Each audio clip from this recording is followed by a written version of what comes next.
Saya Syarif, teman bicara di Singkap Buku. Kita akan melanjutkan membaca buku Pemimpin yang Tuhan dari Mbah Nun. Nanti seperti biasa setelahnya kita akan memaknai apa yang telah kita baca. Masih di bagian 1 dan ini adalah esai yang kedua dengan judul Summum Bukmun. Terletak di halaman 6 sampai 9. Baik, kita mulai. Summum Bukmun. Saya sangat percaya pada Allah dengan hidayahnya di Al-Quran. Tarafnya sampai, mohon maaf, istilah bahasa Indonesianya membabi buta. Tentulah penggunaan idiom itu sangat tidak sopan dan terasa sangat mengotori. Namun, kalau saya pakai kata total, absolut, sepenuhnya, atau mungkin harga mati, rasanya kurang mengandung emosi dan energi, sebagaimana kata membabi buta. Akan tetapi, sudahlah, babi juga ciptaan Allah. Ia salah satu makhluk yang toh kita bisa belajar darinya serta mempelajarinya. Masalahnya, menjelang menulis ini, saya sangat merasa terganggu oleh sejumlah firman Allah di Al-Quran. Saya berniat tiap sebelum sahur mempersembahkan tulisan kepada saudara-saudara saya, anak cucu, sahabat-sahabat, dan handai tolan. Namun, memasuki hari keempat, saya dicegat oleh ayat. Sebenarnya yang mengganggu adalah pikiran saya sendiri. Sebelum ini, saya menulis Indonesia itu kebal. Saya menyuguhinya minuman kasih sayang, tidak membuatnya bersyukur. Saya kasih buah kearifan dan kebijaksanaan, tidak mengubah perangainya. Saya berikan tablet ilmu, tarekat, kaifiat, dan makhraj, tidak membuat sakitnya reda. Saya suntik dengan ijtihad, fenomenologi, alternatif, dan inovasi, juga tidak mempan. Akhirnya, saya merasa minder dan tidak percaya diri. Pada momentum psikologis seperti itu, saya dihantam oleh surah Al-Isra, surat ke-17 ayat 27. Sesungguhnya pemboros-pemboros itu saudaranya setan, dan setan itu pembangkang Tuhannya. Saya merasa ditindih batu besar yang berupa rasa sia-sia. Saya menyedekahkan apapun, mubazir bagi Indonesia. Apalagi Al-Quran menyusulkan pernyataan lain Allah dari Al-Baqarah, surah kedua, ayat 216. Boleh jadi yang kamu benci itu baik bagimu, dan bisa juga yang kamu cintai itu buruk bagimu. Saya sangat membenci penyakit-penyakit yang merasuki Indonesia. Gara-gara ayat itu, saya menjadi ragu. Apakah Indonesia ini sedang mengidap penyakit-penyakit atau sebenarnya baik-baik saja? Akan tetapi, faktanya saya tidak bisa mengelak dari pengetahuan dan pengalaman bahwa Indonesia memang sedang dirundung bermacam-macam sakit dan penyakit. Misalnya, ketidaktepatan ilmu dan pengetahuan, kemelesetan pemetaan atas dirinya sendiri, kekacauan mental, dismanajemen berpikir, keserimpet oleh pengutuban-pengutuban nilai yang ia hayalkan sendiri, terbalik memperlakukan tujuan dengan jalan, ketidakseimbangan perbagian urusan atau ketidakseimbangan dalam keseluruhan, hidup bergelimang berhala, terlalu banyak yang dituhankan dan dinabikan, sampai tak pernah usai bertengkar, bermusuhan, dan saling membenci. Akan tetapi, pengetahuan itu membuat saya merasa seperti iblis. Sebelumnya, sebagai malaikat, ia mempertanyakan kenapa Tuhan menciptakan khalifah. Toh, pekerjaan mereka adalah merusak bumi dan menumpahkan darah. Sebut Al-Baqarah, surah kedua ayat ke-30. Bahkan, ketika saya bertahan tidak mau membungkukkan badan pada manusia, terutama penguasa negara, saya merasa seperti iblis yang tidak mau memenuhi perintah Allah untuk bersujud pada Adam. Ditambah lagi ada suara-suara yuwaswisu fi sudurin nas, membisik-bisiki telinga saya. Memangnya kamu siapa? Kok merasa mampu melakukan sesuatu atas Indonesia yang dahsyat? Siapa yang memandati kamu untuk mengurusi Indonesia? Terbersit di benak bahwa saya mungkin sekedar seekor semut yang berlari mengangkut setetes air menuju tempat Nabi Ibrahim dibakar dan bermaksud ikut memadamkannya. Setan menertawakan saya. Saya menjawab sebagaimana semut itu. Saya sekadar menunjukkan keberpihakan saya pada Ibrahim. Namun, sebuah firman dari Al-Qasas, surah ke-28 ayat ke-56 menghantam saya. Sesungguhnya engkau tidak akan dapat memberi petunjuk kepada orang yang engkau kasihi.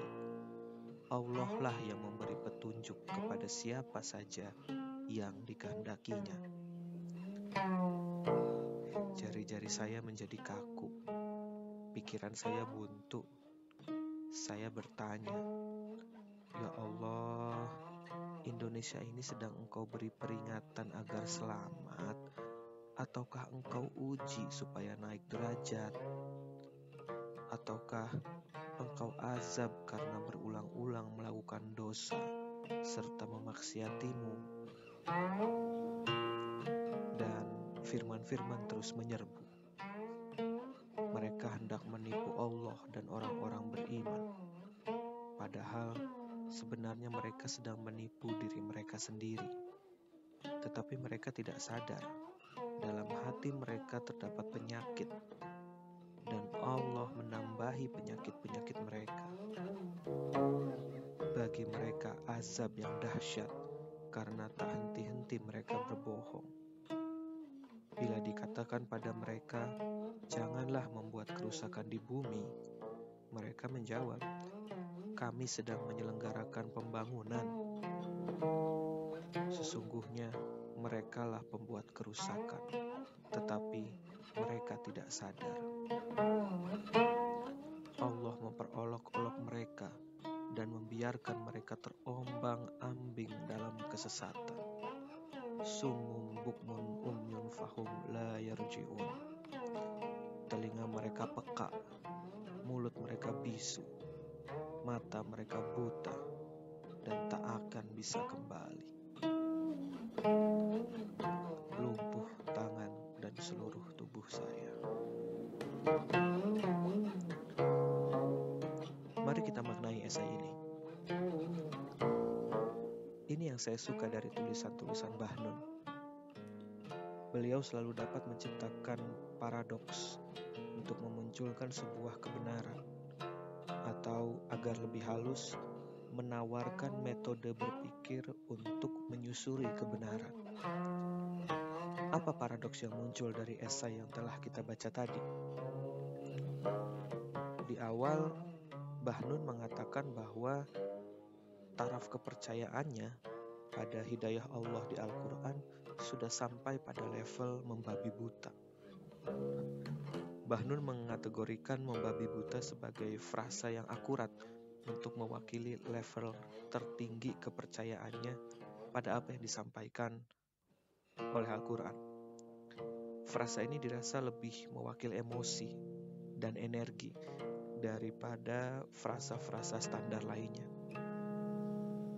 Menariknya, sebagai orang yang katanya sudah membabi buta pada Al-Quran ini, nyatanya Mbah Nun justru merasa terganggu dengan beberapa firman Allah.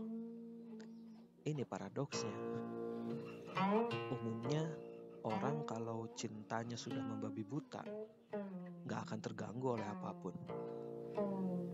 Misalnya, kalau sudah membabi buta cinta sama perempuan, ditelepon jam berapapun kita gak akan merasa terganggu. Dimintai tolong kesana kemari juga gak akan terganggu. Tapi Mbah Nun kok terganggu ya dengan firman Allah? Ternyata rasa terganggu Mbah Nun didasari oleh pikiran dan kegelisahannya sendiri pada keunikan yang terjadi di Indonesia. Pikiran Mbah Nun mendefinisikan Indonesia yang tak pandai bersyukur, tak lekas berubah, tak reda sakitnya. Padahal Mbah Nun merasa sudah memberikan semuanya. Kegelisahan dan pikiran Mbah Nun ternyata dijawab oleh Allah dalam Al-Quran. Mbah Nun yang merasa sudah memberikan atau menyedekahkan segalanya kepada Indonesia justru merasa sia-sia dan bisa jadi dianggap pemborosan karena hanya menjadi hal yang sia-sia tadi. Padahal kata Allah dalam surah Al-Isra ayat 27, pemboros-pemboros itu saudaranya setan. Dan mungkin Mbah Nun merasa menjadi golongan yang pemboros itu karena apa yang dia lakukan dirasa sia-sia saja. Sampai kemudian Mbah Nun seolah diingatkan kembali oleh Al-Baqarah ayat 216 yang mengatakan, boleh jadi yang kamu benci itu baik bagimu, dan bisa juga yang kamu cintai itu buruk bagimu. Ini patut menjadi refleksi bagi kita semua sebagai anak bangsa. Secara kritis, kita mungkin merasa Indonesia memiliki banyak masalah di sana-sini dan membuat kita membenci segala perangkat penyelenggara negara ini.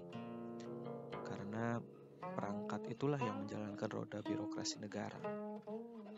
Namun, di tengah banyak masalah ini, bisa jadi Allah Subhanahu wa Ta'ala, Tuhan yang Maha Esa, masih begitu menyayangi negara dan rakyat Indonesia karena masih sering diselamatkan dan dituntun untuk tidak jatuh terlalu dalam.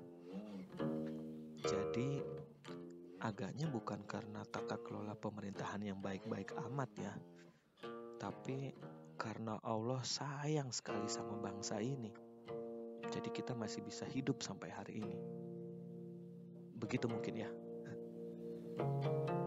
Namun hal ini tidak lepas dari masalah. Kemahakasihan Allah kepada kita sering dianggap angin lalu dan membuat kita merasa sombong sampai lupa bahwa sebenarnya negara ini mengidap banyak penyakit. Ingat, ketidaksadaran pada kondisi sakit dari diri sendiri itu akan membawa pada dua kemungkinan. Satu, penyakit makin menyebar, dan kedua, kita melakukan hal-hal yang akan membuat kondisi sakit semakin parah. Indonesia sekarang ada di kategori yang mana ya? Saya juga tidak tahu. Dan ketidaktahuan ini sudah cukup beralasan sebagai sebuah sikap pribadi. Mbah Nun saja merasa tersentak ketika ada bisikan di telinga beliau dan mengatakan, memangnya kamu siapa? Kok merasa mampu melakukan sesuatu atas Indonesia yang dahsyat? Secara formal, negara ini memang sudah diurus oleh mereka yang secara konstitusi dianggap sah mengurusi negara Indonesia dengan segala isinya. Namun, sebagai generasi muda Indonesia hari ini, saya pikir kita harus bisa menjadi pionir bagi diri sendiri dan lingkungan terdekat untuk tidak menjadikan telinga kita sendiri peka, menjadikan mulut kita bisu, dan mata kita buta pada berbagai masalah fundamental negara ini. Sebab kalau kita hanya menjadi generasi yang acuh tak acuh pada masalah sesungguhnya, apakah kita mau digolongkan menjadi orang yang menikmati hidup pada kubangan masalah? Atau kita adalah orang yang merupakan bagian dari masalah? Semoga kita tidak tergolong keduanya. Kalau ada pemaknaan lain, silahkan tambahkan ya teman-teman. Terima kasih sudah mendengarkan. Mari kita singkap buku untuk menyingkap pengetahuan baru. Salam.